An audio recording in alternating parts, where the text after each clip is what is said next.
Welcome back, Freelancers. I'm Defeated Rescue and continue with the Gear Showcase series. Today we're back in the Interceptor, just hanging out in the launch bay. We'll go into Bastion though and showcase some gear. Okay, so we are on the last piece of gear for the Interceptor's assault system, and we're going over Tesilar Trap. So Tesilar Trap is Cataclysm version of the Bitter Harvest.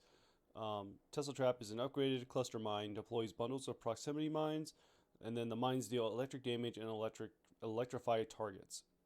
It does about 3,800 damage, which is more than the original version. It's got a recharge of 12, which is double of what the original was.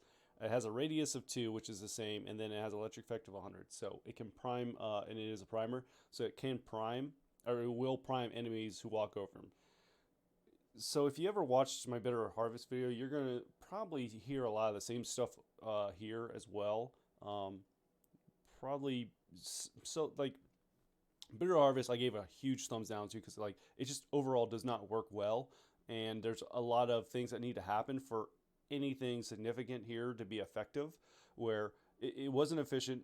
And there were some other issues for viability for it. And honestly, I came down to I didn't think it was fun either. And then its Masterwork perk is just it gives it more here. Its Masterwork perk is actually kind of serviceable, where the mines deal electric damage, and they electrify the targets, which would prime them.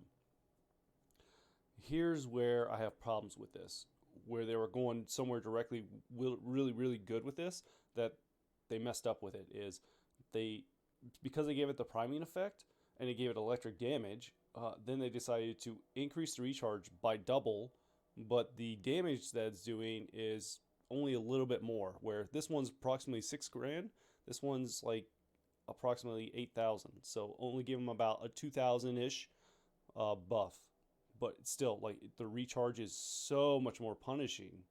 Like, that's going to hurt me a lot here. Priming is going to be nice, but if I'm not going to be able to use this a lot, the priming is not really going to be effective. So essentially in a build, especially a combo build, you're going to want to use the primer as much as possible, because then that's the way you can detonate. So essentially you'd want your primer to be more available than your detonator, essentially. And that's my outlook on it. Different people might have a different concept for the builds, but we'll go into GM1 and showcase it there. And then we are in GM1. And we're back in the necropolis. Whoops, that was an accident.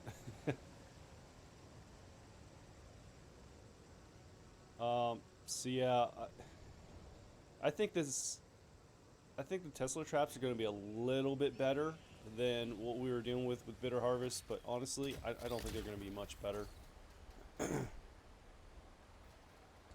So basically, while they're spawning in, I'll kind of show how it works. So we throw it down there, blows up to a bunch of little proximity mines. However, they have to be in that blue area for the proximity mines to do anything, and there's no tracking this. So, like, I have to basically kite this guy to run at me if he'll do that, which typically they don't. Usually they run to cover. So I have to actually go out of my way to make sure I hit them with it. And see, even they're like, okay, it got them. They kind of walked into it. So if you get, like, big groups like this where they're just kind of hanging out, you might be able to get them to step into it. That's not really looking like the case. And then the trajectory is so goofy. Like, I'm seeing it hit this guy and it went, like, way past him. If it hits him in GM1, it kills him. It's just, you know, that's where the reliability kind of goes in place of... And now I'm getting punished because I have a recharge of 12. Even though I have a bunch of charges, I had to drench him in them to get them to work. Right, let's see if we can take down their shield. Because this is electric, so it should take down shields. Cool, so it did. It took down the shield and killed him.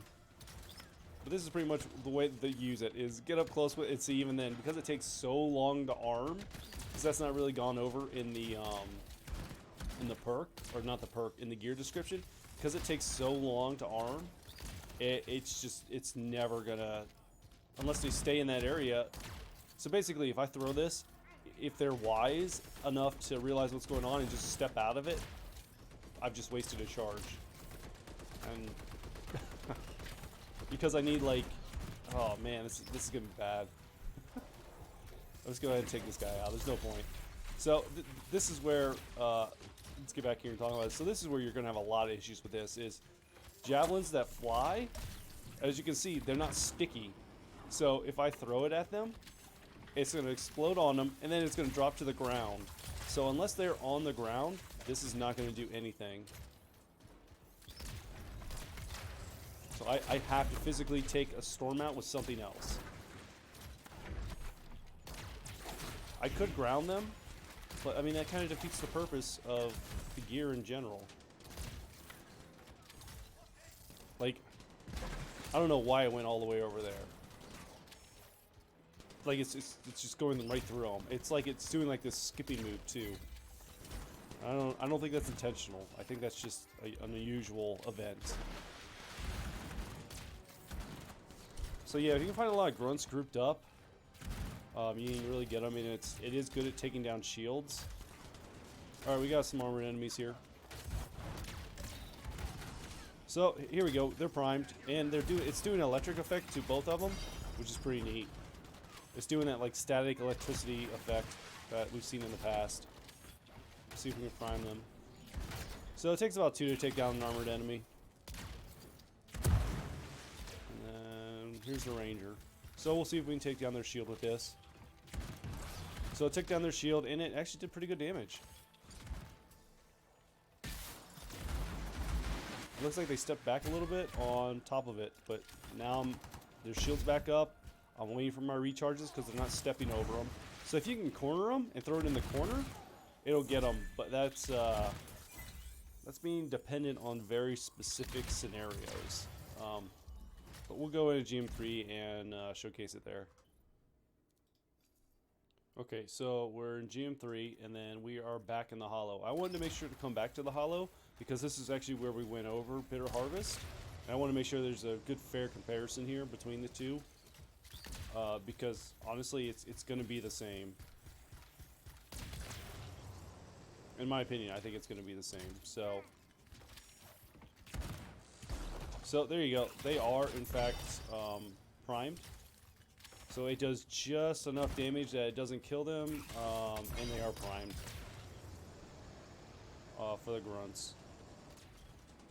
But it still has the same problem of, and so they are not primed, yeah. So their shield has to be down, and then you're gonna have to throw another one to prime them, it looks like, or they'll just die.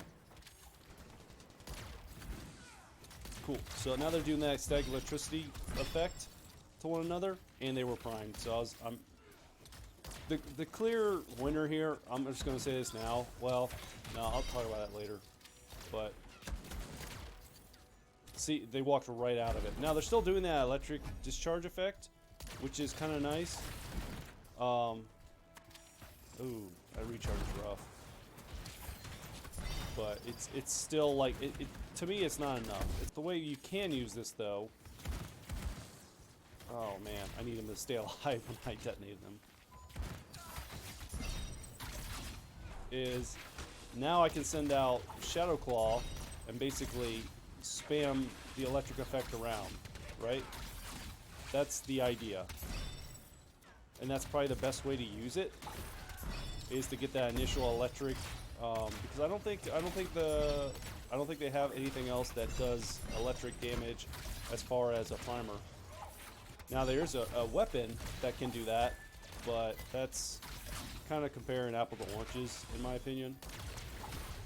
But you see how, like, because that's the thing too, because it's the Hollow, all these and here are some armored enemies. As you can see, like, they're not getting taken down from hardly anything anyways, because electric resistance, or electric only is really useful against shields. So unfortunately,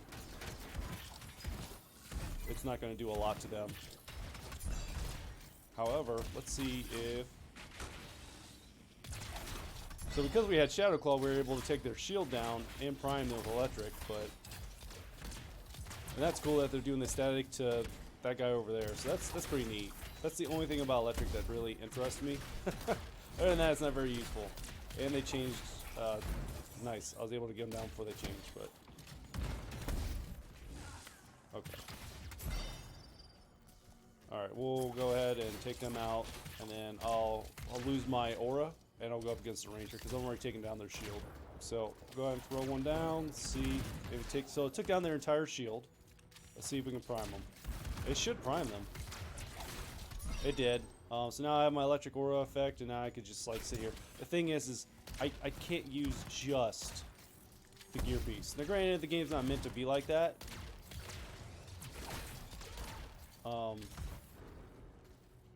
It's not intended to just use one piece of gear, but that kind of goes into why I made this video series, is to showcase like the downfall of the actual gear, or you know, like the factors that you need to consider when you're making a build.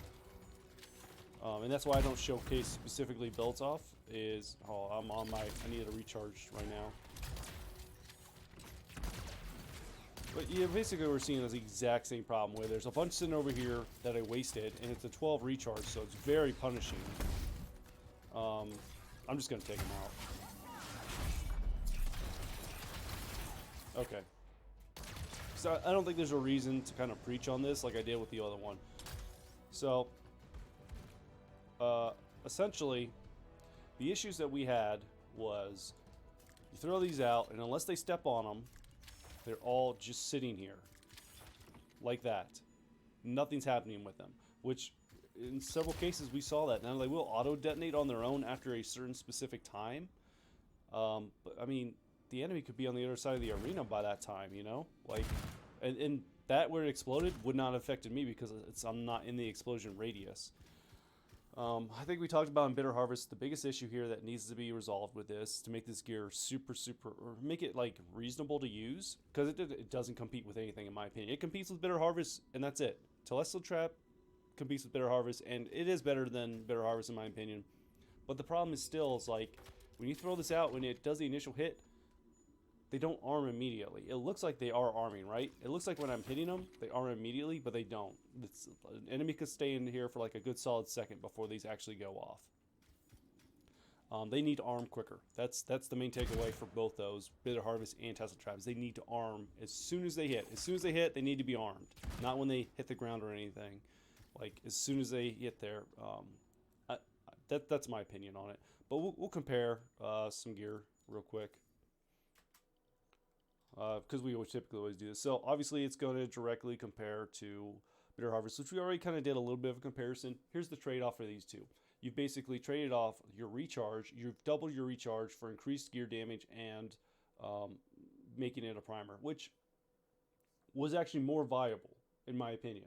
Because as I showed you with Shadow Claw, once I detonated the electric effect, now I was carrying electric aura, and I could just shoot that electric aura everywhere. And now I was priming everyone. So it's definitely viable. Well, I'm not getting into box checking yet, but it's more viable than Bitter Harvest, which is just gear. It has no detonator, no primer, and there's no way to make it a detonator or a primer. So it just does raw damage, and that's it. Now the upside to that one is it loses a little bit of damage, and it loses its primer effect, but its recharge is cut in half. But at the same time, like as I was showing you in both videos, it doesn't really matter, because unless you're guaranteed a hit with these, which you're not, having more of these really isn't all that good. So honestly, this one is better because it does multiple things at once. So I mean they both respectively suck. Neither one is really good, but this one at least has a build for it. This one had no build. There's no synergy with anything on Tesilar or on Bitter Harvest. Tesilar Trap has synergy with Shadow Claw. Potentially has synergy with some other stuff too. Just the fact that it's a primer makes it have synergy. So we'll go over some box checking real quick. So for the efficiency, it's not efficient because you can't guarantee hits. It's kind of like a random roll here. There's like chance that it doesn't hit, it doesn't do anything. It just sits here and wastes a recharge. So that's one. And then it has a very, very punishing recharge. If I only had one charge of these, I didn't have multiple charges on it, and this wasn't a recharge build, this would be completely useless if I missed my first target. So that's where the downside would be, where it's kind of like, yeah, you can prime a target, and then once you prime that target and once you detonate them, then you can use Shadow Claw to send out that aura everywhere, and prime a bunch of targets. So you don't really need more of these. As long as you have one solid one that's not going to kill the enemy immediately, but does prime them. So I think having more charges makes a lot more sense, but honestly, it really wouldn't matter. You just need to prime one target. So having one with a lot of damage would almost be a negative side effect to this, because then you're potentially killing the enemy before you can prime them, or before you can detonate the prime, and use Shadow Claw to send out multiple auras, or multiple primers. Yeah, I don't know about that one, but I'm gonna call it not efficient. And then, is it viable? So there is right now one build for sure that is viable, and that's the one where you used and primed them and detonate, and then would detonate them, and then would start priming like all the enemies in the area. Although against a stronghold boss, I don't know how useful that's going to be. I don't think it's going to be useful at all. Just because they have a lot of resistance, so I don't know about that one. I don't think I'm going to give it the viability. I mean, it is viable. No, I'll give it the viability because it is. It's not very viable, but it's like right on the cusp of being viable. So I'll give it the viability. And then, is it fun? No, it's not fun. Kind of like with Bitter Harvest, anything that's not consistent, or I have to do a lot of work to make work, or to do something with, is not going to be fun for me. This even though it's kind of fun throwing out like this little pathing, and then if I do get one of the enemies in there and detonate them and just use Shadow Claw to send out a bunch of primers, it takes a lot of work to get that done. I got lucky because it's the hollow and they all kind of group up, so it worked out here, but it might not work out the same somewhere else, or in a different stronghold or dungeon, or on a mission type where it's more like open and you're not like stuck in a little dungeon like this in the hollow. So I don't think it's fun. Yeah, I mean, I talked about this a lot in the Bitter Harvest video, and I recommend looking at that one if you're still kind of curious about some of the issues with the cluster mine on its own, because the cluster mine's really the problem here. Bitter Harvest was just lackluster. Tesilar Trap has potential. Unfortunately, the problem is it's the cluster mine that's the issue. But I went over that pretty specifically in detail in Bitter Harvest, and I don't see the point in preaching it here. I'm going to give it the thumbs down, and I would recommend getting one just to have it in your inventory, because it's better than Bitter Harvest. I'll give it that all day. It's better than Bitter Harvest. But as far as comparing to other gear type in that slot, there's better. Almost everything in there is better. Yep, I'm going to end the video there. Not much else to say. But hope to see you guys out in Bastion.